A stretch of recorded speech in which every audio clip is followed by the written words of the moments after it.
Hi friends, எல்லாருக்கும் வணக்கம். எல்லோரும் எப்படி இருக்கீங்க? நல்லா இருக்கீங்களா? Welcome to Shakti Saravana YouTube channel. இன்றைக்கி வீடியோவில் நம்ம எல்லாருக்குமே மிகவும் பயனுள்ள ஒரு தகவலை தான் உங்களோட ஷேர் பண்ணிக்க போகிறேன். நம்ம தினமுமே பூஜை அறையில் தீபம் ஏற்றுவோம், காமாட்சி அம்மன் தீபம் ஏற்றுவோம். அந்த விளக்கில் பாசி பிடிக்காமல் இருக்கிறதுக்கு ஒரு சூப்பரான டிப்ஸை தாங்க உங்களோட ஷேர் பண்ணிக்க போகிறேன்.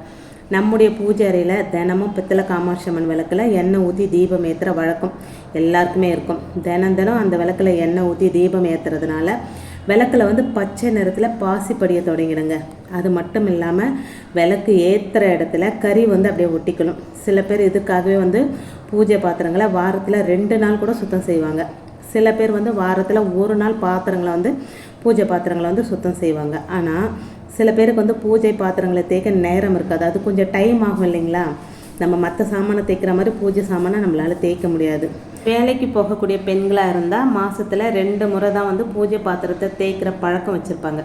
நீங்கள் எத்தனை நாளைக்கு ஒரு முறை பூஜை பாத்திரங்களை தேய்த்தாலும் சரி, உங்கள் விளக்கு பாசி பிடிக்காமல் இருக்கணும் அப்படின்னா எண்ணெயில் இந்த ஒரு பொருளை போடுங்க போதும். பிறகு பாருங்கள், உங்கள் வீட்டு பித்தளை காமாட்சி அம்மன் விளக்கு தினம் புதுசு போல் அப்படியே ஜொலிக்குங்க. இந்த பாசி பிடிக்கிறதுக்கு இன்னொரு முக்கியமான காரணம் எண்ணெய். நம்ம நல்லெண்ணெயில் ஊற்றி தீபம் ஏற்றினோம்னா பாசி அவ்வளோ சீக்கிரத்தில் பிடிக்காதுங்க. கொஞ்சம் லோ குவாலிட்டி எண்ணெய் நம்ம ஊற்றி ஏற்றும் போது கண்டிப்பாக பாசி பிடிக்கும். அந்த மாதிரி பாசி பிடிச்ச காமாட்சி அம்மன் விளக்கில் நம்ம தீபம் ஏற்றினாலும் எந்த பயனும் நமக்கு கிடைக்காதுங்க. அதனால் நம்ம தீபத்துக்கு நம்ம யூஸ் பண்ணுற எண்ணெய் மட்டும் கொஞ்சம் நல்ல குவாலிட்டிலேயே வாங்க. பஞ்சதீப எண்ணெய் நல்லா இருக்குங்க. சுத்தமான செக்கு எண்ணெய் நல்லா இருக்கும். அது கொஞ்சம் காஸ்ட்லிங்க. 1 லிட்டரே 400 ரூபா இருக்குது. நம்ம பஞ்சதீப எண்ணெய் 200 ரூபான்னு நினைக்கிறேன். பஞ்சதீப எண்ணெய் கூட நல்லா தாங்க இருக்குது. உங்கள் வசதிக்கு ஏற்ற மாதிரி எண்ணெய் வாங்கிக்கோங்க. இப்போது வழக்கம் போல் பூஜை அறையில் ஏற்றுற விளக்கெல்லாம் எடுத்து எண்ணெயெல்லாம் தொடச்சிட்டு மஞ்சள் குங்குமத்தை எல்லாம் தொடச்சிட்டு எப்படி தேய்ப்பீங்களோ அதே போல் தேய்ச்சிக்கோங்க. ஒவ்வொருத்தரும் ஒரு முறை வச்சுருப்பாங்க பூஜை சாமான் க்ளீன் பண்ணுறதுக்கு. புளி, பாத்திரம் தேய்க்கிற லிக்விடு, எலுமிச்சம்பழம், சபீனா, இதில் எந்த பொருட்களை கொண்டு உங்கள் விளக்கை சுத்தம் செஞ்சாலும் சரி, அது உங்களுடைய விருப்பங்க. ஒரு சிலர் கை கழுவுற பயன்படுத்துகிற ஹேண்ட் வாஷு, டொமேட்டோ சாஸ் இதெல்லாம் வச்சு கூட க்ளீன் பண்ணுறாங்க. அது எந்த அளவுக்கு சரி அப்படின்றது எனக்கு தெரியலைங்க. அந்த டொமேட்டோ சாஸு, ஹேண்ட் வாஷ்லாம் கொஞ்சம் லைட்டாக தடவிட்டு அந்த நார் வச்சு தேய்க்கிறாங்க. பளிச்சுன்னு தான் ஆகுது. ஆனால் விளக்குக்கு அதெல்லாம் வச்சு தேய்க்கலாமா அப்படின்றது எனக்கு தெரியல. இன்னும் ஒரு சிலர் என்ன பண்ணுறாங்க, நல்லா தண்ணி கொதிக்க வச்சுட்டு அதில் இந்த காமாட்சி அம்மன் விளக்கை போட்டு சுத்தம் பண்ணுறாங்க. அதுவும் எந்த அளவுக்கு சரி அப்படின்றது எனக்கு தெரியலைங்க. ஏன்னா காமாட்சி அம்மனை நம்ம தெய்வமாக நினச்சி வழிபடுறோம். அவங்கள எப்படி கொதிக்கிற தண்ணியில் போட்டு க்ளீன் பண்ணுறது, இது சரியா தப்பா அப்படின்றது எனக்கு சொல்கிறதுக்கு அந்தளவுக்கு நான் பெரிய ஆள் கிடையாதுங்க. என்னை பொறுத்த வரைக்கும் அது தப்பு. நான் எப்படி க்ளீன் பண்ணுவேன் அப்படின்னா, கொஞ்சம் சபீனா பவுட்ரு, கொஞ்சம் லிக்விடு, விம் லிக்விடு, கொஞ்சம் லெமன் புழிஞ்சு விட்டுட்டு நல்லா மிக்ஸ் பண்ணி பேஸ்ட் மாதிரி மிக்ஸ் பண்ணி, நான் அதுக்குன்னு தனியாக ப்ரஷ் வச்சுருப்பாங்க. அந்த ப்ரஷ் வச்சு க்ளீன் பண்ணுவேன். நான் 2-3 வீடியோ எப்படி என்னுடைய பூஜை பாத்திரம்லாம் க்ளீன் பண்ணுவேன் அப்படின்றத வீடியோ போட்டிருக்காங்க. பார்க்காதவங்க அதை பாருங்கள். இப்போ உங்கள் முறைப்படி எப்படி நீங்கள் பூஜை சாமான் க்ளீன் பண்ணுவீங்களோ அந்த மாதிரி க்ளீன் பண்ணிவிட்டு ஒரு சுத்தமான காட்டன் துணி வச்சு நல்லா தொடச்சிடுங்க. இன்னொரு டிப்ஸும் சொல்கிறேன் பாருங்கள். நியூஸ் பேப்பர் இருக்குது பார்த்தீங்களா, அந்த நியூஸ் பேப்பரை நல்லா ஒரு உருண்டை மாதிரி பிடிச்சிட்டு நீங்கள் அதை தேய்ச்சி பாருங்கள். இன்னும் பளிச்சுன்னு ஆகிடுங்க அந்த விளக்கு. சரி, இப்போ இதெல்லாம் தேய்ச்சி க்ளீன் பண்ணி தொடச்சி வச்சுட்டிங்க. இப்போ தாங்க முக்கியமான பாயிண்ட்டு. ஒரு சின்ன கிணத்துல நீங்கள் விளக்கேற்றுற எண்ணெய் அப்படி இல்லைன்னா நல்லெண்ணெய் 4-5 சொட்டு விட்டுக்கோங்க.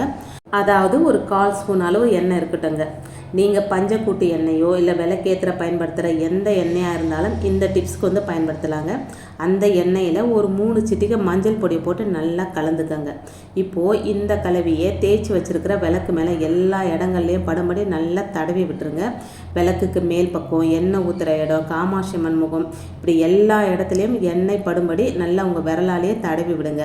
கடையிலேருந்து புதுசாக வாங்கின விளக்கு போல், தங்கத்தால் செய்யப்பட்ட காமாட்சி அம்மன் விளக்கு போல் உங்களுடைய விளக்கு அப்படியே மின்னுங்க. இந்த மஞ்சள் கலந்த எண்ணெயை தடவி இந்த காமாட்சி அம்மன் விளக்கை அப்படியே கொண்டு போய் கொஞ்ச நேரம் வெயில நல்லா காய வச்சுருங்க.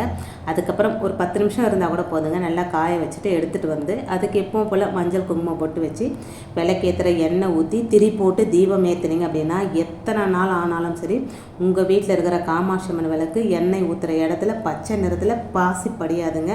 விளக்கேற்றின இடத்துலையும் கறி ரொம்ப அடர்த்தியாக தேய்க்க தேய்க்க முடியாத அளவுக்கு பிடிக்காதுங்க. அப்படியே கருப்பு நிறம் ஒட்டி இருந்தாலும் அதை வந்து மீண்டும் தேய்க்க ரொம்ப சுலபமாக இருக்குங்க. சில பேர் வீட்டில் எல்லாம் காமாட்சியம்மன் விளக்கு வந்து போக போக அப்படியே கருப்பு நிறத்தில் மாறிடும். காரணம் வந்து நம்ம விளக்கு ஏற்றி வைக்கும்போது அந்த தீபத்திலிருந்து வெளிப்படக்கூடிய கறி அந்த விளக்கில் அப்படியே ஒட்டிக்கோங்க. மீண்டும் அதை தேய்க்கும் போது சரியாக தேய்க்கல அப்படின்னா அந்த கருப்பு நிறம் காமாட்சியம்மன் விளக்கு வந்து நிரந்தரமாக கருப்பு நிறம் படிஞ்சு காமாட்சியம்மன் விளக்கு ரொம்ப டல்லாக இருக்கிற மாதிரி இருக்குங்க. இதை வந்து வேலைக்கு போகிற பெண்கள் தான் செய்யணும் அப்படின்னு கிடையாது. நம்ம வீட்டில் இருக்கிறவங்க கூட வாரத்துக்கு ஒரு தரம் தேய்க்கிறவங்க கூட இந்த முறையில் பின்பற்றி நம்ம விளக்கு சாமான் தேய்ச்சி தீபம் ஏற்றும் போது அப்படியே தங்கத்தில் இருக்கிற விளக்கு மாதிரி ஜொலிக்கும் அப்படின்னு சொல்லப்பட்டிருக்குங்க. நான் வந்து அடுத்த வாரம் இதை ட்ரை பண்ணுவேன். ட்ரை பண்ணும்போது கண்டிப்பாக உங்களுக்கு வீடியோவில் காட்டுறேங்க. இன்றைக்கி வீடியோவில் நான் சொன்ன விஷயம் உங்களுக்கு பிடிச்சிருந்தது அப்படின்னா ப்ளீஸ் சேனலுக்கு சப்ஸ்கிரைப் பண்ணி சப்போர்ட் பண்ணுங்கள். இது மிகவும் எல்லாருக்குமே பயனுள்ள ஒரு தகவல் அப்படின்றதுனால இந்த வீடியோ உங்கள் ஃப்ரெண்ட்ஸ் அண்ட் ஃபேமிலிக்கும் ஷேர் பண்ணிவிடுங்க. இன்னொரு எளிமையான ஆன்மீக தகவலோடு உங்களை சந்திக்கிறேன். அது வரைக்கும் நன்றி, வணக்கமும். Take care and bye friends.